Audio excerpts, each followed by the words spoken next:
in what we might think of if we're pursuing pleasure.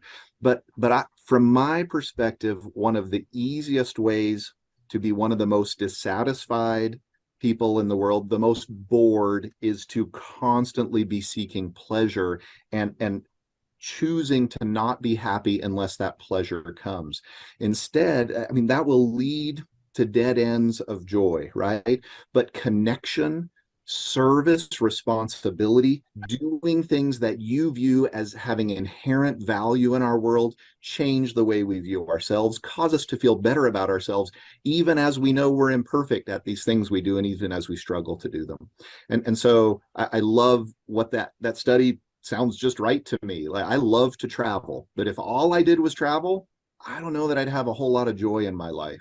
But if travel is something I love to do, as I'm then working hard to bless others around me and serving and doing other things to move forward in life, then it's a joy. Otherwise, I think it would become drudgery over time. Yeah, so the joy that you talk about, I know that there are many people that see those type of sacrifices like service and things of those nature, of that nature, that they can see those as burdens. But why do you believe others see it as a positive or a happy, or a freeing type of endeavor?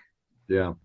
So, I think a really nice, maybe helpful analogy is lifting weights, exercising. Like, we literally put a burden on our bodies and then lift the burden, and it hurts to lift the burden. There is resistance.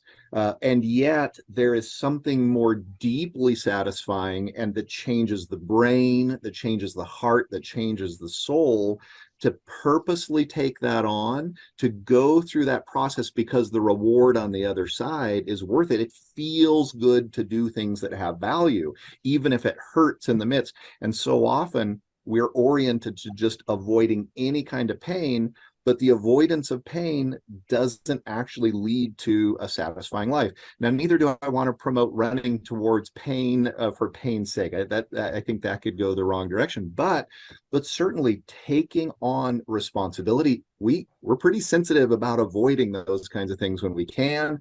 And yet there are other areas where we recognize, no, I've got to do these things because I don't like how I feel when I stop walking the path, climbing the mountain, lifting the weights, engaging societally. Those who are maybe struggling in certain ways with discouragement or some level of depression will feel that bubble collapsing in. And as just a non-trained psychologist, so please forgive my armchair analogy here, but if you sort of resist the walls of that bubble, it will continue to shrink. But to push against that, we can't break ourselves in that effort, but to continue to do those things that will help push against that collapsing bubble builds some strength over time when we can bring ourselves to do so. I think that's wonderful, especially considering, we experience resistance, right, day to day, and the thought that having that resistance can actually lead to helping us to be stronger in other aspects of our life. I think that is amazing and incredible. So thank you so much for that. Is there anything else that you would add, to someone who might be looking into spirituality? Just say that one of the things that believing in a higher good and believing that you can sense and trust in yourself, your desire for a higher good, and then let that draw you forward. It can draw you to do what I might say are hard things in life, and there is a joy in doing hard things and standing up again and moving forward again and saying, I'm going to re-engage. And yeah, I'm probably going to fail again at some point, and I may find myself in a very similar place, and then I'm going to get up again.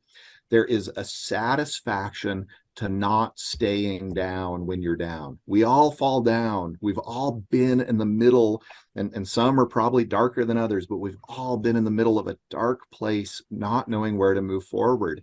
And then something sparks in us, and we say, I'm going to get up again. I'm going to try again. I'm going to seek for something greater and better. And I think that spirituality really hits at that inner striving and sense that there is something better in this world, and from my perspective as a Christian, and many others believe this, and beyond this world, to long for, to yearn for, to believe in, to hope in, that draws us forward. Perfect. Thank you so much, Dr. Hopkin. We hope that from this interview that those of you watching are able to find joy and find value in something that was said today. So thank you so much, and we will talk to you later. Bye-bye. Thank you. Good to be with you.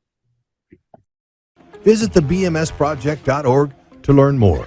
Together, here for our youth.